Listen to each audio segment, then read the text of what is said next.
oleh keyakinan yang teguh pada yang terhormat Majelis Hakim untuk memeriksa perkara akuo tetap berpegang pada asas in dubio pro reo, karena menurut hukum adalah lebih baik membebaskan 10 orang bersalah daripada menghukum 1 orang tidak bersalah.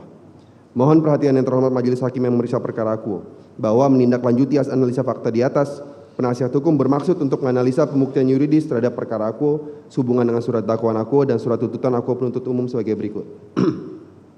Analisa dakwaan penuntut umum.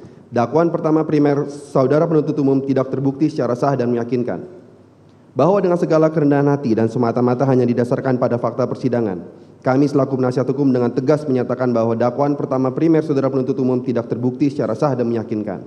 Adapun pasal dakwaan pertama primer dan uraian unsurnya dapat kami jabarkan sebagai berikut. Pasal 49 Jungto pasal 33 Undang-Undang ITE dengan uraian pasal dianggap dibacakan. Pasal 55 ayat 1 ke 1 KUHP dengan uraian pasal dianggap telah dibacakan. Bahwa berdasarkan segenap uraian di atas, maka bersama ini kami sampaikan argumentasi hukum sebagai berikut. A. Pasal 55 ayat 1 KUHP dalam dakwaan pertama primer tidak terbukti. Mohon perhatian yang terhormat Majelis Hakim yang memeriksa perkara akuo bahwa berdasarkan fakta persidangan maka sudah jelas dan tidak dapat disangka lagi bahwa saudara penuntut umum telah gagal dalam membuktikan adanya penyertaan dari terdakwa Arif Rahman Arifin sebagaimana didakwakan saudara penuntut umum dalam dakwaan pertama primer. Adapun secara material fakta persidangan dan argumentasi hukum kami, penasihat hukum, atas tidak terbuktinya unsur tersebut adalah sebagai berikut. Bahwa sebagaimana termaktub dalam dakwaan pertama primer, diketahui bahwa terdakwa Arif Rahman Arifin didakwa sebagai pelaku yang telah melakukan, menyuruh melakukan, dan turut serta melakukan perbuatan dengan sengaja dan tanpa hak atau melawan hukum melakukan tindakan apapun yang berakibat terganggunya sistem elektronik dan atau mengakibatkan sistem elektronik menjadi tidak bekerja sebagaimana dimaksud dalam pasal 49 Jungto 33 Undang-Undang ITE Jungto pasal 55 ayat 1 ke 1 KUHP. Bahwa kami selaku penasihat hukum dengan tegas menyatakan bahwa dakwaan saudara penuntut umum yang menuduh terdakwa Arif Rahman Arifin telah melakukan tindak pidana penyertaan sebagaimana tersebut di atas harus dinyatakan tidak terbukti secara sah dan meyakinkan dikarenakan berdasarkan alat bukti dan fakta persidangan sama sekali tidak tergambarkan adanya kesamaan niat antara saksi Ferdi Sambo selaku pemberi perintah dan terdakwa Arif Rahman Arifin sebagai pihak yang diperintahkan untuk menyembunyikan fakta yang sebenarnya terjadi terkait dengan peristiwa di rumah nomor 46 Komplek Polri Duren 3. Bahwa secara hukum mutlak diperlukan 2 syarat yang wajib dipenuhi agar terdakwa Arif Rahman Arifin dapat dianggap memenuhi unsur penyertaan sebagaimana dimaksud pasal 55 ayat 1 ke 1 KUHP, yakni harus adanya kerjasama fisik dan kesamaan niat antara saksi Ferdi Sambo dengan terdakwa Arif Rahman Arifin. Mohon perhatian yang terhormat Majelis Hakim PN Jakarta Selatan yang mengadili perkara akuo bahwa berdasarkan alat bukti keterangan terdakwa Arif Rahman Arifin, Cuk Putranto, Baikuni Wibowo dan Ferdi Sambo, maka telah terbukti secara sah dan meyakinkan bahwa sama sekali tidak ada kesamaan niat dari terdakwa Arif Rahman Arifin atas perbuatan fisik yang diperintahkan oleh saksi Ferdi Sambo. Karena pada faktanya, setelah terdakwa Arif Rahman Arifin diajak menonton salinan atau kopi rekaman CCTV yang telah disalin oleh saksi Baikuni Wibowo, terdakwa Arif Rahman Arifin memberikan laporan kepada saksi Hendra Kurniawan selaku atasan langsung terkait salinan atau kopi rekaman CCTV tersebut. Terhadap laporan tersebut, saksi Hendra Kurniawan mengajak terdakwa Arif Rahman Arifin untuk bersama-sama menghadap saksi Ferdi Sambo. Adapun setelah saksi Hendra Kurniawan dan terdakwa Arif Rahman Arifin menghadap saksi Ferdi Sambo, saksi Ferdi Sambo dengan emosi dan nada tinggi memerintahkan agar memusnahkan dan hapus semua salinan kopi rekaman CCTV dan menyampaikan ancaman dengan mengatakan, kalau sampai bocor berarti dari kalian berempat yang bertanggung jawab. Berdasarkan fakta di atas, dapat disimpulkan yang terjadi bukanlah suatu transfer niat dan atau kesamaan niat antara saksi Ferdi Sambo dan terdakwa Arif Rahman Arifin, melainkan sebuah ancaman dari saksi Ferdi Sambo kepada terdakwa Arif Rahman Arifin untuk melaksanakan perbuatan sebagaimana didakwakan oleh saudara penuntut umum. Bahkan, sebagaimana termaktub dalam halaman 13 alinea kedua surat dakwaan akuo, saudara penuntut umum dengan jelas mengkategorikan bahwa perintah dari saksi Ferdi Sambo tersebut merupakan sebuah ancaman. Berdasarkan alat bukti keterangan ahli atas nama Profesor Dr. Nur Basuki, maka telah terbukti secara sah dan meyakinkan bahwa fakta adanya ancaman di atas sama sekali tidak dapat dikualifikasikan sebagai suatu meeting of mind atau persamaan niat sebagai syarat terpenuhnya unsur penyertaan, di mana menurut pendapat ahli unsur persamaan niat terpenuhi apabila di antara pelaku telah mempunyai niat yang sama untuk mewujudkan kehendak tersebut. Kehendak atau niat para pembuat delik dilakukan secara sadar untuk mewujudkan kehendak tersebut. Selain hal tersebut, jika pelaku atau para pelaku dalam melakukan suatu perbuatan pidana dikarenakan bukan karena kesadaran sendiri, maka hakikatnya tidak ada meeting of mind dan tidak pula terjadi adanya penyertaan. Dalam konteks seperti itu, tidak dapat dinyatakan turut serta melakukan.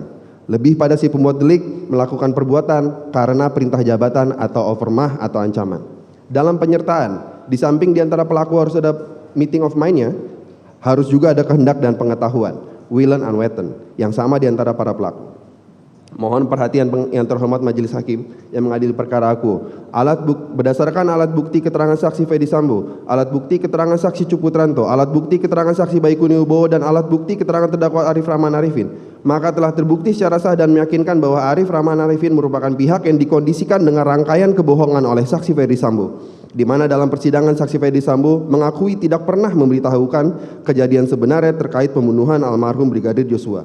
Bahkan ketika terdakwa Arif Rahman Arifin mencoba mengkonfirmasi bahwa beliau melihat almarhum Brigadir Joshua masih hidup ketika saksi Fedy Sambo sampai ke TKP, saksi Fedy Sambo malah menyatakan bahwa yang terdakwa Arif Rahman Arifin lihat keliru, sehingga tidak mungkin terdakwa Arif Rahman Arifin dapat mengetahui fakta atau kronologi kejadian yang sebenar-benarnya terjadi di komplek perumahan Polri Duren 3. Apalagi mempunyai meeting of mind atau kesamaan niat dengan saksi Fedy Sambo untuk menyembunyikan fakta sebenarnya terkait pembunuhan yang terjadi.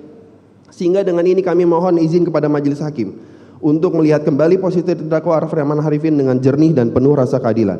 Terdakwa Arif Rahman Arifin hanya berada di tempat dan waktu yang salah, sehingga sangat tidak adil bagi beliau apabila didakwa memiliki kesamaan niat dengan saksi Fedy Sambo untuk menyembunyikan kebenaran terkait peristiwa yang terjadi di rumah nomor 46 Komplek Polri Duren 3.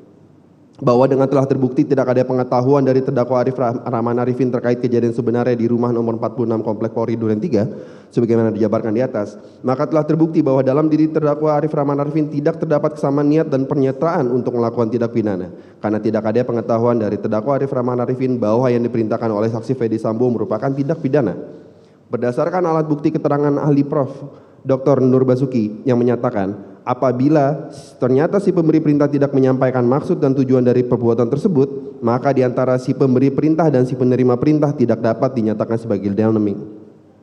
Mohon perhatian yang terhormat majelis hakim bahwa berdasarkan alat bukti surat bukti 1 yaitu sprint dari saksi Hendra Kurniawan, alat bukti keterangan saksi Agus Nur Patria, saksi Hendra Kurniawan, dan keterangan terdakwa Arif Rahman Arifin, maka telah terbukti secara sah dan meyakinkan bahwa serangkaian tindakan terdakwa Arif Rahman Arifin yang dilakukan sehubungan dengan proses otopsi pasca terjadi pembunuhan almarhum Brigadir Joshua juga sama sekali tidak dapat dipandang sebagai suatu wujud meeting of mind atau persamaan niat antara terdakwa Arif Rahman Arifin dan saksi Fedy Sambo untuk menutupi kejadian sebenarnya mengenai peristiwa tewasnya almarhum Brigadir Joshua. Dikarenakan pada faktanya tindakan terdakwa Arif Rahman Arifin terkait dengan pengamanan otopsi sepenuhnya berdasarkan hukum, karena dilengkapi dengan surat perintah yang sah, dan terdakwa Arif Rahman Arifin ditugaskan untuk pengamanan otopsi karena pada saat peristiwa terjadi hampir seluruh personel di Propam sedang ditugaskan untuk mengikuti kegiatan penerimaan anggota Polri di Semarang, sehingga hanya terdakwa Arif Rahman Arifin dan beberapa personel lain yang tersedia untuk ditugaskan membantu proses otopsi, dan sama sekali tidak dapat alasan khusus apalagi permufakatan jahat dalam proses penunjukan terdakwa Arif Rahman Arifin sebagai anggota tim yang ditugaskan untuk melaksanakan pengamanan otopsi Brigadir Joshua Huta Barat. Selain itu, pada saat dilaksanakannya tugas pengamanan otopsi tersebut, sama sekali tidak dapat intervensi dari terdakwa Arif Rahman Arifin. Bahkan tidak mungkin terdapat kesengajaan atau pengetahuan atau niat untuk menutupi peristiwa sebenarnya terjadi terkait kematian Brigadir Joshua Huta Barat. Mengingat pada saat otopsi tersebut, terdakwa Arif Rahman Arifin masih tidak mengetahui peristiwa yang sebenarnya terkait jenazah yang diotopsi, sebagaimana dapat disampaikan sebagai berikut. Bahwa terdakwa sempat ditelepon oleh KDNB pada saat otopsi untuk laporan mengenai perintah dari saksi Agus Nur Patria. Sekaligus terdakwa menanyakan ada kejadian apa, kemudian dijawab oleh KDNB, saya juga tidak tahu, Rif. Kemudian bahwa di saat terdakwa menunggu di luar pada saat otopsi, terdakwa mendapat info bahwa jenazah merupakan ajudan ibu. Kemudian terdakwa berpikir bahwa ibu adalah ibu Kapolri, sehingga terdakwa menelpon anggota DNB yang sedang piket pada saat itu untuk menanyakan ada kejadian apa di rumah Kapolri. Namun dijawab tidak ada apa-apa. Bahwa setelah proses otopsi sekitar pukul 2 WIB tanggal 9 Juli 2022, terdakwa keluar untuk istirahat di mobil. Kemudian Kombes Santo mengabari terdakwa bahwa ia akan pergi untuk mengambil baju dinas upacara milik Brigadir Joshua di Duren 3 dan menjelaskan bahwa yang meninggal adalah ajudan Kadif Propam, menyebutkan nama ajudan tersebut. Bahwa selain hal tersebut di atas, berdasarkan alat bukti surat bukti 4 berupa laporan polisi pelecehan seksual, alat bukti saksi Cuk Putranto, alat bukti saksi Rifaisal Samuel, dan alat bukti keterangan terdakwa, maka telah terbukti secara sah dan meyakinkan bahwa serangkaian tindakan terdakwa yang mencatat kronologis awal dari saudara Putri Chandrawati dan datang ke Polres Jakarta Selatan untuk menanyakan kesiapan penyidik melaksanakan pengambilan keterangan saudara Putri Chandrawati terkait dengan laporan polisi pelecehan seksual yang dibuat oleh saudara Putri Chandrawati bukan merupakan tindakan yang menunjukkan adanya persamaan niat dari terdakwa Arif Rahman Arifin, dikarenakan terdakwa Arif Rahman Arifin sama sekali tidak pernah melakukan intervensi terhadap pembuatan BAP dalam laporan tersebut. Karena kendali penyelidikan sudah berada di dalam wewenang tim penyidik Polres Jakarta Selatan dan tidak pula pernah melakukan intervensi terkait pembuatan laporan polisi seksual pada saat terdakwa Arif Rahman Arifin tiba di Polres Jakarta Selatan sekitar pukul 20.00 WIB. Sedangkan laporan polisi tersebut telah selesai dibuat pada pukul 10.00 WIB pada hari yang sama. Adapun fakta secara lengkap terkait tidak adanya intervensi terdakwa Arif Arifin terkait pembuatan laporan polisi tersebut adalah sebagai berikut. Bahwa terdakwa menjelaskan tiba pukul 21.00 di Polres Jakarta Selatan bertemu dengan saksi Rifaisal Samuel dan tim penyidik di ruang Kasat Reskrim, lalu tidak berapa lama datang saksi Cuk Putranto. Kemudian terdakwa menyampaikan arahan dari Karopaminal dan Kadif Propam kepada penyidik supaya BAP saudara Putri Chandrawati tidak tersebar kemana-mana. Penyidik adalah bertanggung jawab dan terdakwa datang saat itu hanya untuk menyampaikan pesan itu saja. Bahwa terdakwa juga memberikan hasil dari narasi yang dinyatakan oleh saksi Ferdi Sambo dan Putri Chandrawati. Kemudian terdakwa menyampaikan kepada Mariana selaku penyidik di unit perempuan dan anak Polres Jakarta Selatan selaku penyidik Jakarta Selatan bahwa ini adalah hasilnya. Jika ada yang kurang bisa ditanyakan ke Ibu Putri. Bahwa mengenai LP kasus pelecehan saudara Putri Chandrawati, pada pukul 20.00 WIB, saksi Cuk Putranto ditelepon terdakwa untuk ke Polres Jaksel untuk mengantar kertas wawancara dari Putri Chandrawati. Pada saat sampai, terdakwa mengobrol dengan saksi Ridwan Soplanit menyampaikan, "Saya tahu kenapa abang kesini, untuk membuat LP kan bang? Untuk LP sudah selesai karena ada koordinasi dengan Ferdi Sambo." Bahwa saksi Cuk Putranto dan terdakwa menunggu selama 2 jam untuk anggota Polres bersiap-siap untuk berangkat ke TKP. Bahwa selesai wawancara, saksi Ferdi Sambo melakukan koreksi terhadap BAI pada pukul 2 WIB. Pada proses BAI di rumah saguling tersebut, terdakwa Arif Rahman Arifin sama sekali tidak terlibat karena tidak boleh masuk ke dalam rumah dan hanya tiduran di mobil di depan pagar. Mohon perhatian majelis hakim. Adapun perihal fakta persidangan di atas yang secara nyata telah menggambarkan kondisi saudara Arif Rahman yang hanya menjalankan perintah atasan dari saksi Ferdi Sambo tanpa mengetahui tujuan sebenarnya dari perintah tersebut serta tidak terdapat meeting of mind sehingga tidak terbukti secara sah dan meyakinkan berdasarkan alat bukti keterangan ahli psikologi forensik dalam persidangan aku yang menyampaikan hal sebagai berikut. Alat bukti keterangan atas nama Natayang Sumampo di bawah sumpah yang telah melakukan pemeriksaan psikologi forensik terhadap saudara Arif Rahman Arifin pada tanggal 4 November yang dilakukan dengan metode psikologi forensik multi-method dan tools dengan berusaha memahami terdakwa Arif Rahman Arifin dan peristiwa yang tertimpa pada dirinya, menguji kecerdasan kepribadian, literatur review terkait konstruksi psikologis yang relevan, serta pengumpulan data kolateral melalui BAP atau video-video terdakwa, yang pada pokoknya menerangkan sebagai berikut. Terdakwa ada dalam suatu situasi atau kejadian mendapatkan instruksi membuat kondisi yang tidak nyaman atau bingung. Dalam situasi emosi yang tidak netral, maka alasan yang menguatkan untuk melakukan hal tersebut ini adalah perintah atasan. Bahwa terdakwa mengalami konflik batin, tapi dalam situasi spesifik terdakwa berada di bawah. Sehingga dalam situasi ini belum pernah terjadi sebelumnya atau situasi ambigu. Ketika suatu situasi ambigu terjadi, maka norma darurat yang diterapkan atau diterapkan adalah patuh pada perintah atasan. Lebih lanjut, alat bukti di atas juga dikuatkan dengan keterangan ahli atas nama Dr. Natalia dalam persidangan 20 Januari 2023 yang menyampaikan pendapat bahwa apabila seseorang mendapatkan fakta dan ada dilema moral, maka yang perlu diuji untuk menentukan apabila ada daya paksa tekanan, faktor-faktor yang mempengaruhi seseorang dalam menentukan pilihan tersebut adalah antara lain kedaruratan atau keselamatan.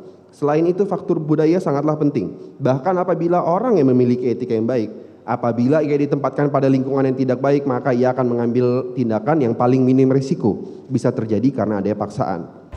Adapun atas